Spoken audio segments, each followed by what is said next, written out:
Hey, greetings everyone. Lieutenant Colonel Allen West, the chairman of the Republican Party of Texas. I just want to say congratulations on the very first Fredrick Douglass Emerging Leaders Seminar. Congratulations to you, Mayor Anthony Williams of Abilene, Texas, and also to my dear friend Chaplain Rich Stoglin, United States Marine Corps retired chaplain. I can't be with you all today, but I thought I'd share some thoughts, perspectives, and insights about leadership that I've learned over my few years being in the United States military and also being a member of Congress and being here as the chairman of the Republican Party of Texas. So often people say, are leaders born or do leaders emerge? Well, I want to share with you is the story of my favorite American military leader, and that's Joshua Lawrence Chamberlain. He was the hero of a place called Little Round Top, the second day of the Battle of Gettysburg. Joshua Lawrence Chamberlain was not a trained military officer. He was a professor of rhetoric at Bowdoin College in Maine. But yet on an important day, an important and pivotal time in the history of the United States of America, he found himself in a position where he would determine the future of this country. He was there at the end of the line of the entire Army of the Potomac, almost 90,000 Union soldiers. He was told he could not surrender, he could not retreat his position. And as the Confederates attacked against him, his casualties mounted, he was even shot in the leg, and then they ran out of ammunition. And what did this man, not a trained military man, but a professor of rhetoric from a college in Maine do? He ordered a bayonet charge. He is still one of the great stories of leadership that we study in the United States military to today. And so leaders often are ordinary people that step up and do extraordinary things in extraordinary times. My father, at the age of 15, sat me down.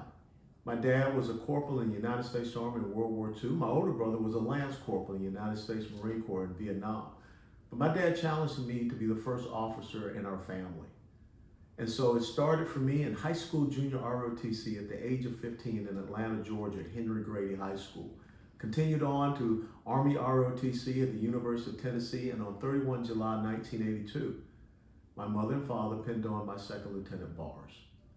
When I was going through high school, there were things that were brought to me from my ROTC instructors, Lieutenant Colonel Pagonis, Major Heredia, Master Sergeant Buchanan, Sergeant First Class McMichael, that I did not know were in me. Maybe some of those traits were born, but those traits also emerged when the situations allowed them to grow. And that's why you're here today, to learn more about how you can be an emerging leader for God, for country, and for Texas. The 5 aspects of leadership that the military and my life has taught me are what I call the 5 C's. The very first C is courage. Thomas Jefferson once said, in matters of style, swim with the current. In matters of substance, stand like a rock. You have to be able to stand on principle. My mother always taught me that a man must stand for something or else he'll fall for anything.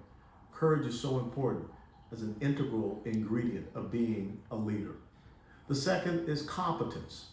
As we used to say in the military, no one follows a dummy into a combat situation or to a firefight. Take the time to learn everything that you can about what you decide to be an expert in, but then also focus on some other things where you can be knowledgeable. Commitment. Find those principles and values and commit yourself to them, but also you have to have the conviction that no matter what happens in and around you, in the culture, in the society, that you have the conviction to stand upon that commitment to those principles and values. And the last C is character. As I've always shared with my daughters and soldiers and everyone that I've always come in contact with,